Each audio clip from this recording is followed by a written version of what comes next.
Hello students, today in this lecture I will start with a new chapter gravitation.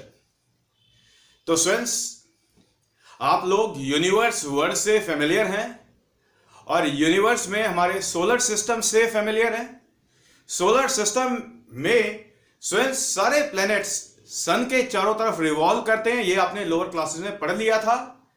तो students ये सारे planets सन के चारों तरफ क्यों रिवॉल्व करते हैं? क्योंकि students सन और प्लैनेट्स के बीच में फोर्स ऑफ अट्रैक्शन होता है. तो बेटा सन किसी भी प्लैनेट के ऊपर जो फोर्स ऑफ अट्रैक्शन लगाता है उसको ग्रेविटेशन कहते हैं. तो स्टूडेंट्स जैसे ये बात हमारे सोलर सिस्टम के लिए होल्ड करती है, वैसे स्टूडेंट्स हमारे यूनिवर्स में कोई भी दो मेटेरियलिस्टिक बॉडीज हो. बेटा मेटेरियलिस्टिक बॉडीज से मतलब होता है जिन बॉडीज के मासेस होते हैं. ठीक है, कभी भी अगर आप कोई भी दो बॉडीज पेयर्स में कंसीडर करें तो स्टूडेंट्स उन बॉडीज के बीच में भी फोर्स ऑफ अट्रैक्शन होता है.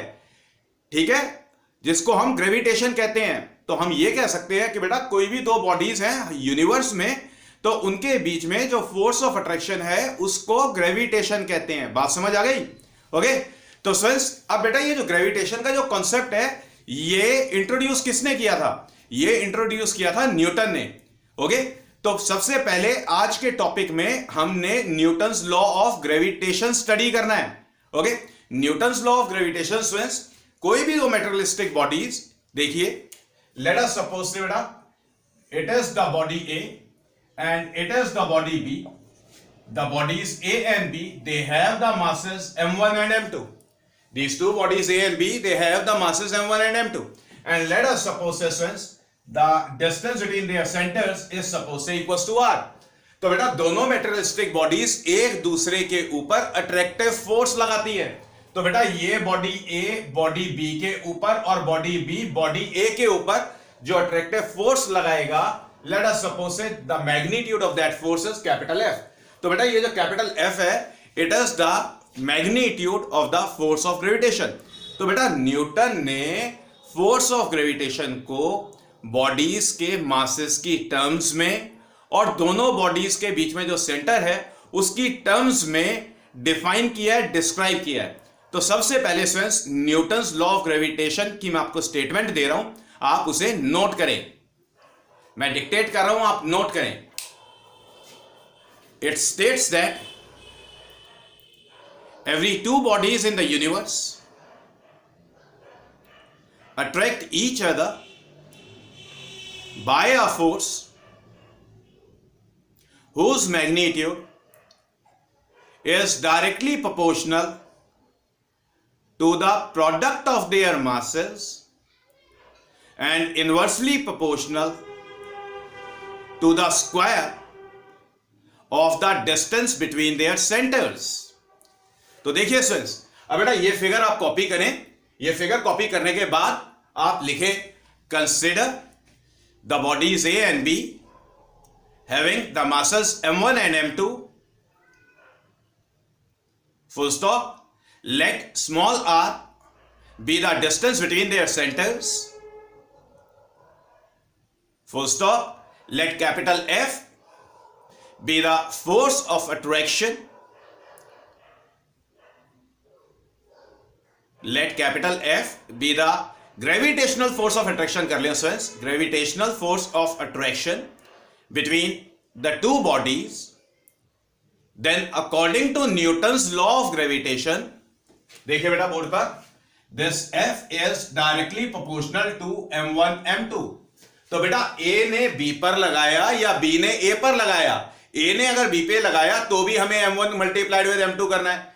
B ने अगर A पे लगाया तब भी हमें m1 मल्टीप्लाइड विद m2 करना है. तो बेटा ये जो ग्रेविटेशनल फोर्स है ये सिर्फ एक बॉडी के मास पे डिपेंड नहीं करती, ये दोनों बॉडीज के मासेस के प्रोडक्ट पे डिपेंड करती है. और कैसे डिपेंड करती है? It is simply directly proportional to the product of the masses of the two bodies. Okay, अब बेटा बात करेंगे डिस्टेंस की. डिस्टेंस के साथ में क्या वेरिएशन था? अब बेटा ये जो फोर्स है, ये जो कैपिटल फोर्स, ये जो फोर्स है capital F, it is found to be inversely proportional to R square. The magnitude of the force between the two materialistic bodies is inversely proportional to r square. r was the distance between the centers of these two bodies. तो बेटा bodies के बीच में अगर ये distance increase होता है तो जो ग्रेविटेशनल फोर्स है वो वीक होता जाएगा, मतलब उसका स्ट्रेंथ कम होता जाएगा। और अगर बॉडीज के बीच में ये जो सेपरेशन है अगर ये कम होता जाएगा तो ग्रेविटेशनल फोर्स बढ़ता जाएगा। बात समझ आ गई? तो स्ट्रेस जो ग्रेविटेशनल पुल है या ग्रेविटेशनल फोर्स है वो सिर्फ इन दो पैरामीटर्स पे डिपेंड करता है, पहला प्रोडक्ट ऑफ मासेस पे और दूसरा डिस्टेंस के स्क्वायर पे। क्लियर? अब बेटा दोनों प्रोपोर्शनैलिटीज को कर लेते हैं fuse. So this F is directly proportional to m1 m2 divided by r square. Now since to remove this proportionality sign we have to put the proportionality constant. The proportionality constant which we are using is capital G. The proportionality constant which we are using is capital G. So since this expression is written as G m1 m2 divided by r square. So since this equation number 3 is the magnitude of the gravitational force between the two materialistic bodies A and B whose masses are m1 and m2 and small r is the distance between their centers. अब बेटा ये जो capital G है, ये proportionality constant होता है। Capital G is the proportionality constant, and this capital G, बेटा capital G का वैल्यू होता है। And in the SI system of unit, this capital G is 6.67 into 10 raised to power minus 11 newton metre square पर kilogram square. अब देखिए बेटा G का unit define कर रहे हैं तो फोर्स मल्टीप्लाइड विद डिस्टेंस का स्क्वायर हो जाएगा। फोर्स का यूनिट न्यूटन हो गया, डिस्टेंस के स्क्वायर का यूनिट मीटर स्क्वायर हो गया, मासेस को मल्टीप्लाई किया तो डिनोमिनेटर में किलोग्राम का स्क्वायर आएगा। बात समझ आ गई?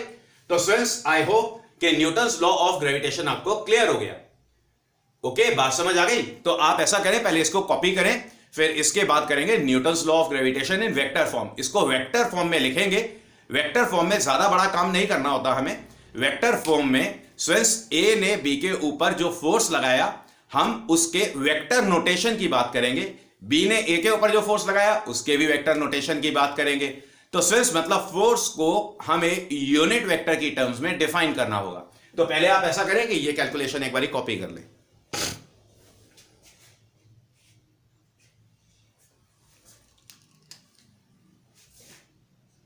बेटा ये वाली कैलकुलेशन कॉपी कर लें।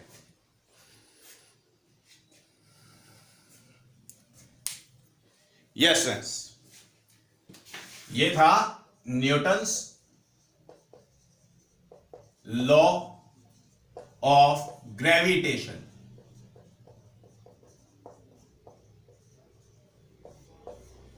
ओके, अब करेंगे स्टूडेंट्स हम Newton's law of gravitation in vector form. Okay,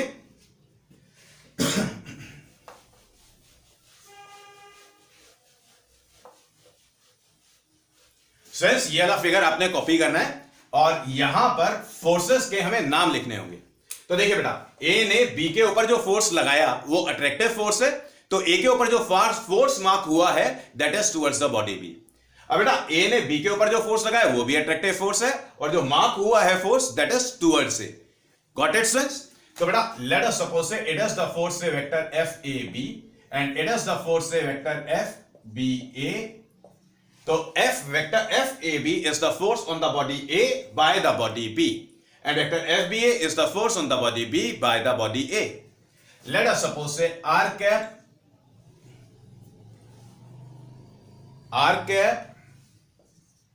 1 2 is the unit vector in this direction, that is along the vector AB, and R cap 2 1 is the unit vector along the straight line AB from B to A, that is BA vector. बात समझ आ गई?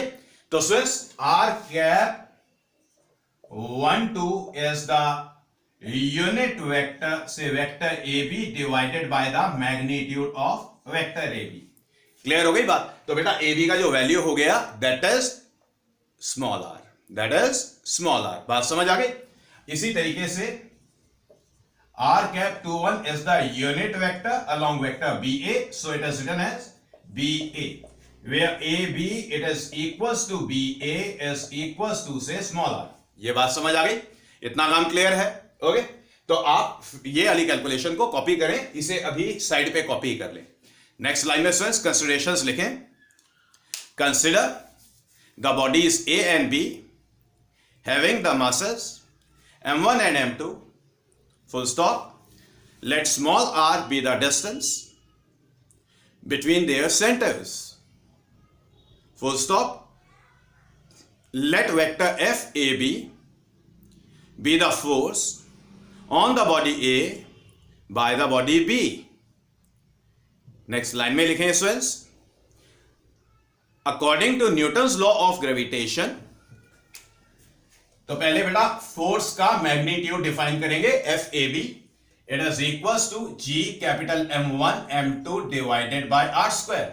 अब students vector की बात करेंगे. So vector F A B is equals to G M1 M2 divided by R square multiplied with R cap 1 2. ध्यान से देखिए बेटा, ये जो force vector F A B है ये टुवर्ड्स द बॉडी बी है, और टुवर्ड्स द बॉडी बी जो यूनिट वेक्टर है that is R cap 1 2. Okay, समझ आ गई बात.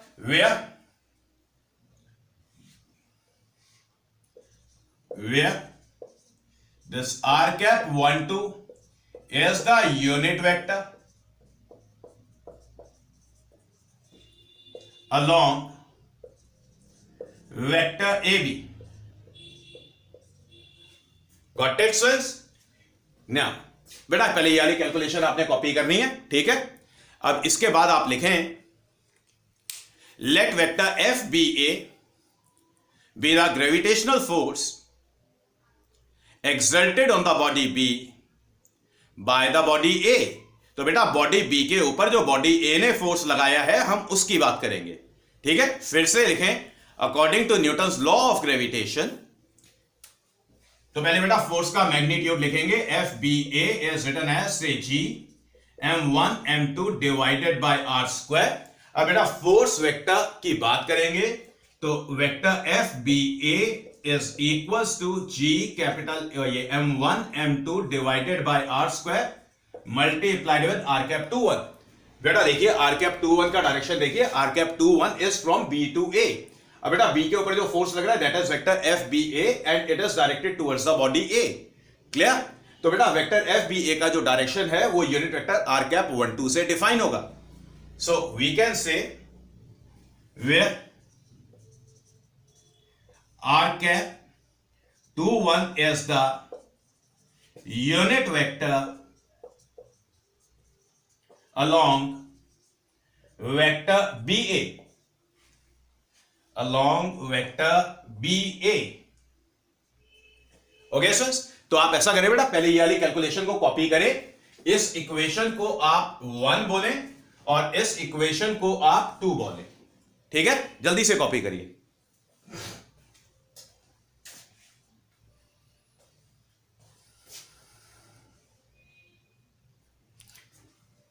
Yes friends, done. अब बड़े ध्यान से देखिए बेटा, कंटिन्यू कर रहे हैं.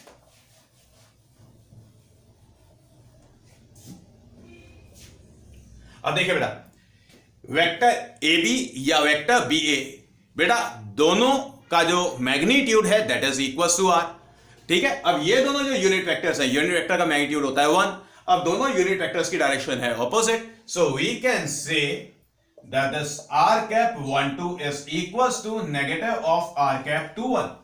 क्लियर हो गई बात. तो बेटा r cap 1 2 का वैल्यू हम यहां पर लगाएंगे. so we can say that the equation 1 can be rewritten as this vector FAB is equals to G M1 M2 divided by R square multiplied with minus R cap 2 1. अब बेटा ये वाला जो नेगेटिव है इसको साइड पे लिख लें. So this vector F A B is written as negative of G M1 M2 divided by R square multiplied with R cap 2 1. बात समझ आ गई. तो इक्वेशन फर्स्ट क्लियर हो गई, इक्वेशन सेकंड क्लियर हो गई. इसको बोलेंगे इक्वेशन नंबर थर्ड. तो अब बड़े ध्यान से देखिए स्टूडेंट्स, इक्वेशन नंबर थर्ड के अंदर G M1 M2 divided by R square multiplied with R cap 2 1. तो स्टूडेंट्स यहां पर सिर्फ वेक्टर एफ बी ए लिखेंगे. सेकंड और थर्ड को यूज कर रहे हैं, कंपेयर कर रहे हैं. Now from equation second and equation third this vector F A B is written as negative of vector FBA. Got it, students? समझ आ गई बात? Now we are going to call this as the equation number 4. अब बड़े ध्यान से देखिए बेटा, अभी जब हमने डिस्कस किया था न्यूटन्स लॉ ऑफ ग्रेविटेशन को, तब हमने ये बोला था कि बेटा ए ने बी के ऊपर फोर्स लगाया या बी ए के ऊपर फोर्स लगाएगा, दोनों ही केसेस में जो फोर्स होगा वो इक्वल होगा मैग्नीट्यूड वाइज. क्लियर? अगर ए का मास कम है और बी का मास ज्यादा है तो उससे कोई फर्क नहीं पड़ता. स्टूडेंट्स, दोनों बॉडीज एक दूसरे के ऊपर इक्वल और ऑपोजिट फोर्सेस लगाती हैं. ये हमारे को इक्वेशन नंबर 4 से दिखाई दे रहा है. देखिए, vector F A B is equal to negative of vector F B A. तो यहां से पता लग रहा है कि बेटा ये जो दोनों फोर्सेस हैं ये मैग्नीट्यूड वाइज इक्वल हैं और डायरेक्शन वाइज ऑपोजिट है. क्लियर? तो इस इक्वेशन के बाद, इक्वेशन नंबर 4 के बाद आप एक स्टेटमेंट लिखेंगे. From the equation number 4 we conclude that both the bodies A and B exert equal and opposite forces over each other. Okay? Next line में एक इंपॉर्टेंट लाइन और लिख लें. The gravitational force between the two bodies is the central force. बेटा central force अब कौन सी होती है? ध्यान से देखिए बेटा, जो फोर्सेस हमने मार्क की हैं they are mark along the straight line which is joining the centre of the two bodies. तो बेटा ऐसी फोर्सेस जो स्ट्रेट लाइन के अलोंग एक्ट करें और वो स्ट्रेट लाइन बॉडीज के सेंटर को ज्वाइन करेगी, तो ऐसी फोर्सेस को सेंट्रल फोर्सेस बोलते हैं. बात समझ आ गई? क्लियर?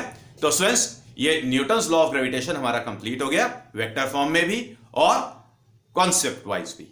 तो आप ये पूरी कैलकुलेशन एक बारी कॉपी करें, फिर इसके बाद नया टॉपिक स्टार्ट कर लें.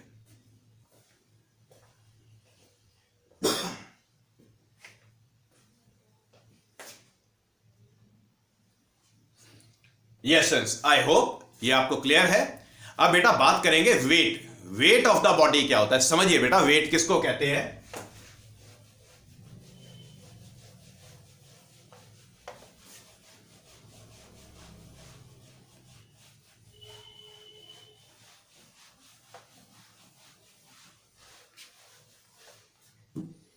बेटा ये जो ग्रेविटेशन चैप्टर है ये कंपैरेटिवली छोटा चैप्टर है, तो जल्दी हो जाएगा. ओके? तो बात करेंगे वेट ऑफ बॉडी. तो देखिए बेटा, let us suppose this is the अर्थ. इसको हम अर्थ कह रहे हैं. द सेंटर इज ओ. और बेटा जिस बॉडी के वेट की बात करेंगे उस बॉडी को हमने अर्थ सरफेस पे एट द प्लेस ए रखा हुआ है. तो ये जो बॉडी है, इस बॉडी का मास मान लेते हैं स्मॉल m है. तो बेटा जो वेट है बॉडी का वो क्या है? बेटा देखिए, अर्थ एक मेटेरियलिस्टिक बॉडी हो गई और जिस बॉडी के वेट की बात करनी है उसका भी मास है. तो स्टूडेंट्स, जब किसी भी बॉडी के वेट की बात करते हैं तो अर्थ ने बॉडी के ऊपर जो ग्रेविटेशनल फोर्स लगाया है उसको वेट कहते हैं. बात समझ आ गई? तो वेट क्या होता है? Weight is the force which is exerted by the earth on the body towards its centre. तो वेट क्या होता है बेटा? It is the force exerted on the body by the earth towards its centre.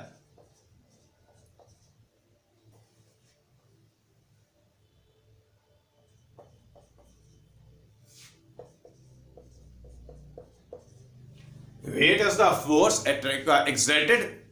Weight is the force exerted on the body by the earth. बस इसको याद रखना है बेटा, अर्थ ने बॉडी के ऊपर जो फोर्स लगाया है जिसकी वजह से body is attracted towards the centre of अर्थ. ठीक है? That is the body is attracted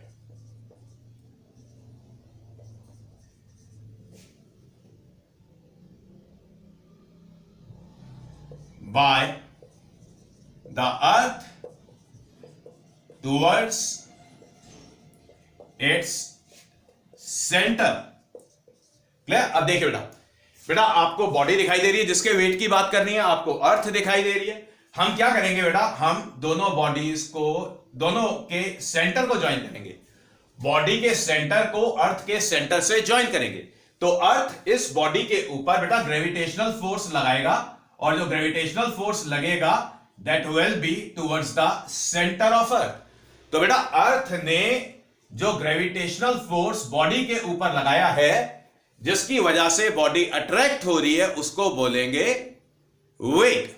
तो बेटा अब देखिए, according to Newton second law of motion, अब अगर F ग्रेविटेशनल फोर्स है, F ग्रेविटेशनल फोर्स है, ग्रेविटेशनल फोर्स है, तो बेटा according to Newton second law of motion, according to Newton second law of motion, देखिए Newton second law of motion, this F is equals to ma। Okay, अब बेटा body के अंदर जो एक्सेलरेशन ग्रेविटेशनल पुल की वजह से प्रोड्यूस होता है, उसको कहते हैं acceleration due to gravity. Clear? Now this A is equals to say small g को क्या बोलेंगे, is the acceleration produced in the body on the account of Earth's gravitational pull, Earth's gravitational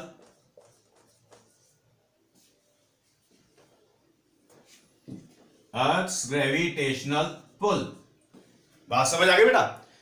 clear? Is the acceleration produced in the body on the account of earth's gravitational pull and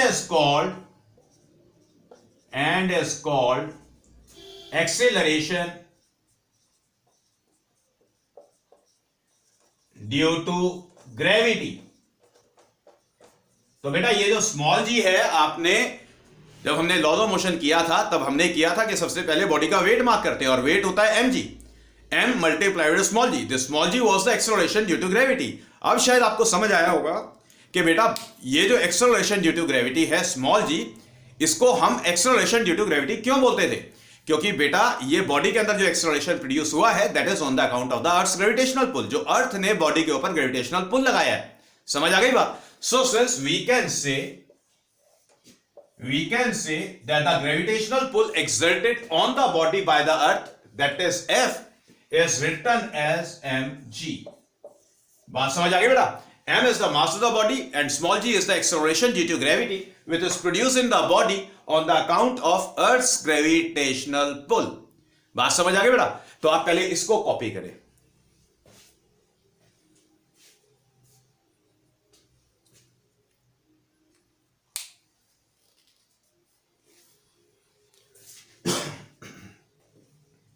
dancers बेटा बात करेंगे relationship between small g and capital G की। तो हमने अब क्या करना है बेटा, अब हमने बहुत सिंपल सा काम करना है। हमने बॉडी का वेट क्लियर कर लिया।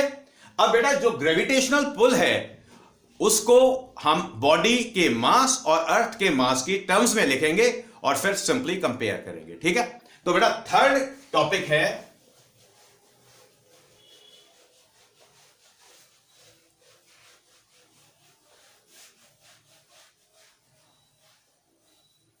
तो बेटा ये थर्ड टॉपिक है relation between small g and capital G. Clear? बेटा ये वाला फिगर दोबारा से कॉपी होगा और अर्थ का मास हम कैपिटल M मान लेंगे और capital R radius of the अर्थ मान लेंगे। ठीक है? नेक्स्ट लाइन में लिखें, फिगर कॉपी करने के बाद लिखना है, तो थोड़ी जगह छोड़ लेना जिसमें आप फिगर कॉपी कर लें। Suppose capital M and capital R be the mass and radius of the earth, full stop. Let small m be the mass of the body placed on the surface of the earth, full stop. Let capital F be the magnitude of the gravitational pull exerted on the body by the earth. Next line में लिखे बेटा, according to Newton's law of gravitation, according to Newton's law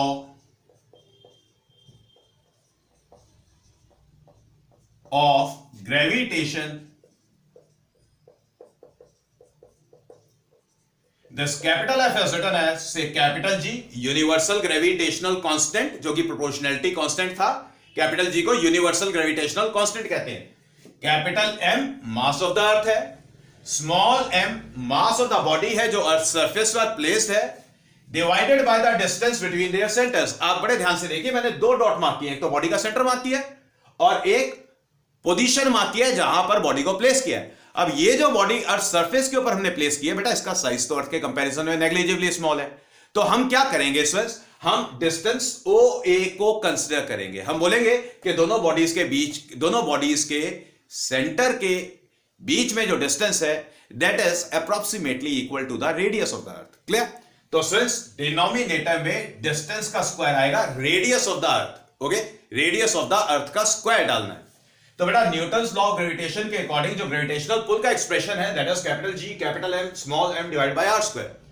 capital M mass of the earth consideration में लिखवाया जा चुका है, small m mass of the body जिसको earth surface पर रखा है, and capital R is the radius of earth. बात समझ आ गई बेटा? Now according to definition of weight,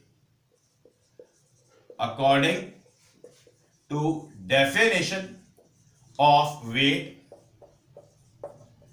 of the body, बेटा बॉडी के वेट की बात की है तो ये जो कैपिटल F है it was equals to mg, small m mass of the body multiplied with the acceleration due to gravity. हमने अभी अभी डिस्कस किया था। Now let us call this as the equation number second. अब क्या करेंगे बेटा, अब हम इन दोनों इक्वेशंस को कंपेयर करेंगे, क्योंकि जो ग्रेविटेशनल पुल लगा था बॉडी के ऊपर that is equal to the weight of the body. So students from the equation 1 and equation 2 we can say that mg is equals to capital G capital M small m divided by r square. small m cancel out हो जाएगा, and now since we are left with small g is equals to capital G capital M divided by r square. ये बहुत ही important expression आ गया है। अब बड़े ध्यान से देखें बेटा इस एक्सप्रेशन को। हमें अर्थ का acceleration due to gravity on the surface determine करना है। तो small g acceleration due to gravity है on the surface of earth, क्योंकि बॉडी को हमने अर्थ सरफेस पे प्लेस किया था। ठीक है, तो बेटा ये एक्सेलरेशन ड्यू टू ग्रेविटी को देखिए आप कैसे लिखा है, capital G capital M divided by r square.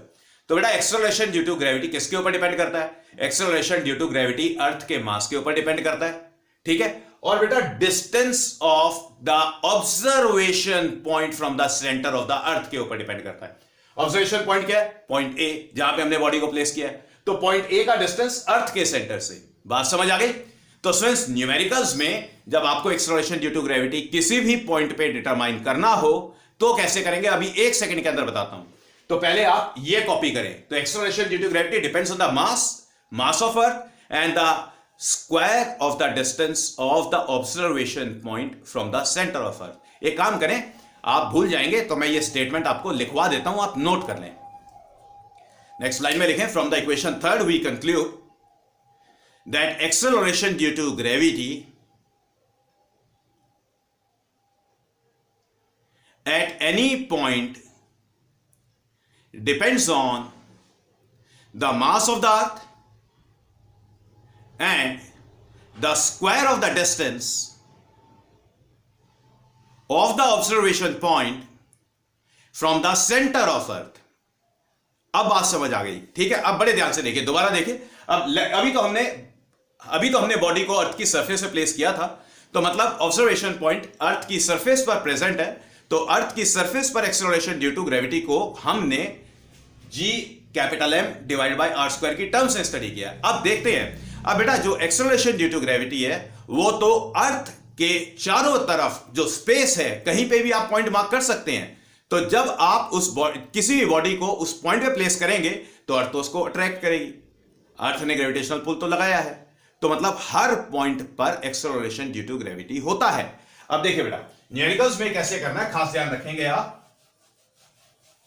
Numericals में लेट अस सपोज से बेटा ये अर्थ है, ये ऑब्जर्वेशन पॉइंट है, सपोज से द पॉइंट बी। अब देखिए अब की बारी पॉइंट बी हमने अर्थ सरफेस से ऊपर मार्क किया हुआ है, अर्थ सरफेस से ऊपर मार्क किया हुआ है। तो बेटा दोनों के बीच में जो डिस्टेंस हो गया, बेटा अर्थ के सेंटर और ऑब्जर्वेशन पॉइंट के बीच में जो डिस्टेंस हो गया, late us suppose say that is small x. Clear हो गई बात? और अगर हम कह रहे हैं कि बेटा एक्सेलरेशन ड्यू टू ग्रेविटी की हम बात कर रहे हैं एट द पॉइंट बी, तो मैं यहां पे जीबी लिख रहा हूं। तो जीबी क्या हो गया? Acceleration due to gravity at the point B. तो इसका एक्सप्रेशन आप कैसे लिखेंगे बेटा? G capital M divided by x का स्क्वायर। ठीक है, देखिए डिस्टेंस का स्क्वायर आया। डिस्टेंस कौन सा है? ऑब्जर्वेशन पॉइंट और अर्थ के सेंटर के बीच का डिस्टेंस हमने कंसिडर किया। बात समझ आ गई? क्लियर? तो ये इंपॉर्टेंट है क्योंकि बेटा न्यूमेरिकल्स एग्जिस्ट करते हैं, आपने न्यूमेरिकल्स की प्रैक्टिस करनी है, तब आप देखेंगे stress acceleration due to gravity का वैल्यू अलग अलग पॉइंट्स पे कैलकुलेट करना पड़ता है। बात समझ आ गई? तो स्ट्रेस आप इसको पहले एक बार कॉपी कर ले।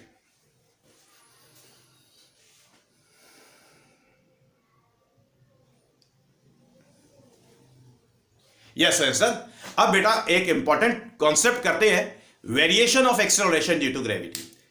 एक्सेलरेशन ड्यू टू ग्रेविटी का वेरिएशन हमने स्टडी करना है with height and with depth.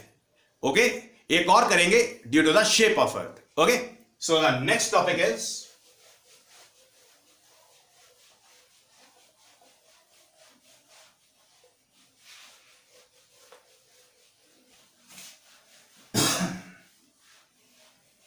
so the next topic is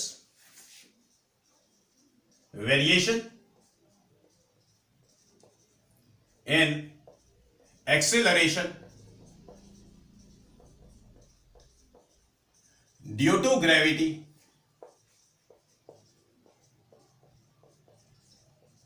with, बेटा फर्स्ट करेंगे हाइट की वजह से, वेरिएशन करेंगे हाइट की वजह से। अब देखिए बेटा, let us suppose say this is the earth and it is the point A, it is the point A which is located at the height say small h above the surface of earth. Point A का जो height है above the surface of the earth that is small h। Clear? अब बेटा हम यहां पर ये कोई भी पॉइंट बी मान लेते हैं। The point B is present on the earth surface. Let us suppose say capital R be the radius of earth, capital M be the mass of earth. बेटा जो acceleration due to gravity है on the surface, that is suppose say small g, and g dash is the acceleration due to gravity at the point A, that is at the height h above the surface of earth. तो आपने पहले ये figure copy करना है। Figure copy करने के बाद फिर मैं आपको कंसिडरेशंस दे रहा हूं, अपने कंसिडरेशंस नोट करनी है। ठीक है, लिखिए बेटा, लिखिए बेटा, suppose capital M and capital R be the mass and radius of earth. Capital M and capital R be the mass and radius of earth. Full stop. Let small g be the acceleration due to gravity on the surface of earth. अब बेटा पहले small g का expression लिखते हैं। तो बेटा small g acceleration due to gravity है on the surface of earth. तो बेटा पॉइंट बी अर्थ सरफेस पे है, पॉइंट बी का distance from the centre of earth that is equal to the radius. तो स्मॉल जी का जो expression होगा that will be equal to G capital M divided by R square. Let us call this as first. Okay, तो acceleration due to gravity on the earth surface की बात हो गई। अब नेक्स्ट लाइन में लिखें आप, पहले इस एक्सप्रेशन को कॉपी करेंगे उसके बाद लिखेंगे। नेक्स्ट लाइन में लिखें आप, let g dash B the acceleration due to gravity at the height small h above the earth surface. तो बेटा जी डैश कहां पे है? G dash acceleration due to gravity है एट द पॉइंट ए, और पॉइंट ए का जो height है that is small h from the earth surface. ठीक है, तो बेटा जी डैश की बात करेंगे। G dash is written as say ji capital M divided by R plus H का स्क्वायर। ये हो गई हमारी इक्वेशन नंबर सेकंड। बात समझ आ गई बेटा? अभी थोड़ी देर पहले हमने डिस्कस किया था एक्सेलरेशन ड्यू टू ग्रेविटी किसी भी पॉइंट पे अगर डिटरमाइन करना है तो न्यूमरेटर में capital G multiplied with mass of अर्थ होगा और डिनोमिनेटर में डिस्टेंस का स्क्वायर होगा। डिस्टेंस कौन सा है? Distance of the observation point from the centre of earth. बात समझ आ गई बेटा? ये इक्वेशन नंबर सेकंड। अब क्या करने वाले हैं बेटा? हम इक्वेशन नंबर सेकंड को इक्वेशन नंबर फर्स्ट से डिवाइड करने वाले हैं। Dividing the equation second by equation first. So we get this G dash divided by G is equals to Gm divided by R plus H का square multiplied with R square divided by Gm. Gm से Gm cancel हो जाएगा. So since this G dash divided by G is written as R divided by R plus H का whole square. Got it students? तो आप इसको equation number third बोलें. अब ध्यान से देखिए बेटा, ये जो इक्वेशन नंबर थर्ड है आपने ये कब यूज करना है, ये न्यूमेरिकली इंपॉर्टेंट बात बता रहा हूं मैं. न्यूमेरिकल्स में बेटा जब बोलेगा कि suppose the height is equals to twice the radius of earth, height is equals to thrice the radius of earth, height is equals to 1/3 of the radius of the earth. मतलब बेटा अगर height अर्थ के radius के comparable है तो आपने calculations में हमेशा इक्वेशन नंबर थर्ड को यूज करना है. समझ आ गई बात? तो आप ऐसा करें, इक्वेशन नंबर थर्ड के बाद ये स्टेटमेंट इंपॉर्टेंट है, मैं आपको लिखवा देता हूं, आप नोट कर लें. Use the equation number third in the numericals when the height is comparable to the radius of earth. Okay students, बात समझ आ गई बेटा? तो आप ये वाली कैलकुलेशन पहले कॉपी करें, फिर इसके बाद हम कंटिन्यू कर रहे हैं.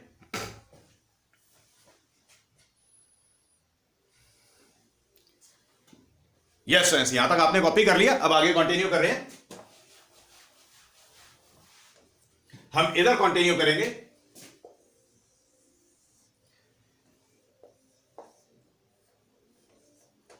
Now this G dash by G is written as R divided by R को कॉमन लेते हैं, 1 plus H by R लिखते हैं,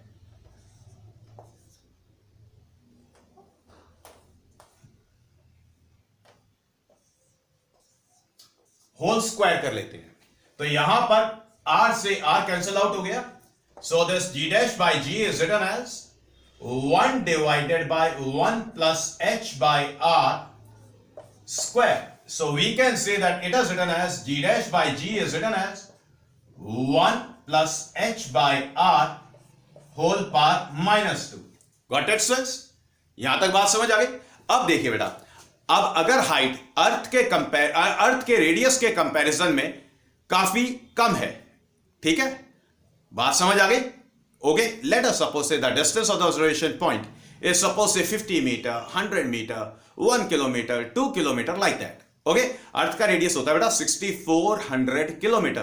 तो बेटा 1 किलोमीटर तो 6400 किलोमीटर के कंपैरिजन में काफी कम है. ओके, तो नेक्स्ट यहां तक कॉपी करने के बाद लिखें, if the height is very small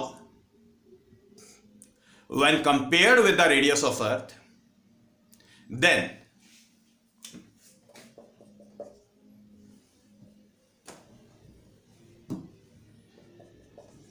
if H is very small when compared with the radius of Earth,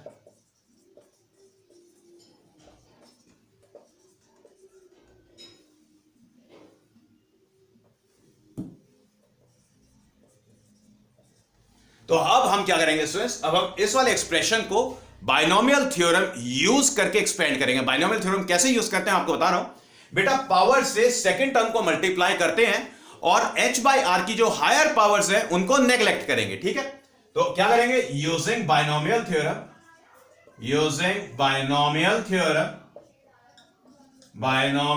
theorem and neglecting all the higher powers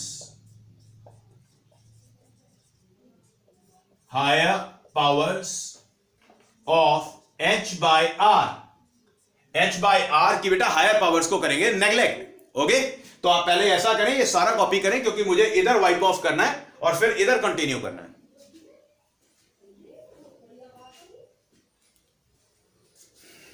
yes yes done. अब बड़े ध्यान से देखिए,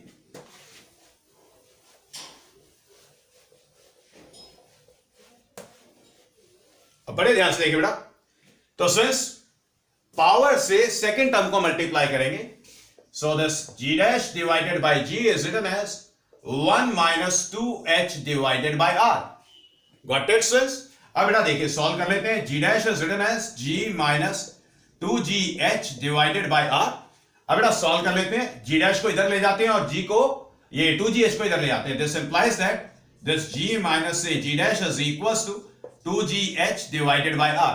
अब देखिए बेटा g में से g डैश को सब्ट्रैक्ट किया और जो रिजल्ट है वो पॉजिटिव क्वांटिटी है, तो इसका मतलब क्या हुआ कि जो small g acceleration due to gravity on the surface of earth है, it is greater than the acceleration due to gravity at the height small h above the earth surface. Okay, तो स्टूडेंट्स ये important equation है। इस equation को आप fourth लिखें, next line में लिखें। From the equation fourth we conclude, from the equation fourth we conclude that acceleration due to gravity decreases with height, and the equation number fourth is the decrease in acceleration due to gravity with height। बात समझ आ गई? अब बेटा हमें निकालना है percentage decrease in the acceleration due to gravity. देखिए परसेंटेज डिक्रीज कैसे निकालेंगे, तो परसेंटेज डिक्रीज निकालने के लिए हम क्या करेंगे, g माइनस से g dash divided by g करेंगे। ये g डिनोमिनेटर में आ जाएगा, तो ये हो गया बेटा फ्रैक्शनल डिक्रीज। तो फ्रैक्शनल डिक्रीज हो गया 2h बाय r। ओके, अब बेटा दोनों साइड 100 से मल्टीप्लाई करते हैं तो जो आएगा that is the percentage decrease. तो बेटा g माइनस से g dash by g multiplied with 100% it is equals to 2h by r 100%। बात समझ आ गई बेटा? तो ये हो गया percentage decrease in the acceleration due to gravity. Clear? आप ऐसा करें कि इस इक्वेशन को इक्वेशन नंबर फिफ्थ कर लें। Call this as the equation number fifth. Okay, next line में लिखें the equation fifth is the percentage decrease in the acceleration due to gravity with height above the earth surface. समझ आ गई बेटा बात? इतना काम क्लियर हो गया? पक्का? ओके, अब ऐसा करें बेटा, आप पहले कैलकुलेशन कॉपी करें, फिर इसके बाद वेरिएशन स्टडी करते हैं विद डेप्थ। ओके,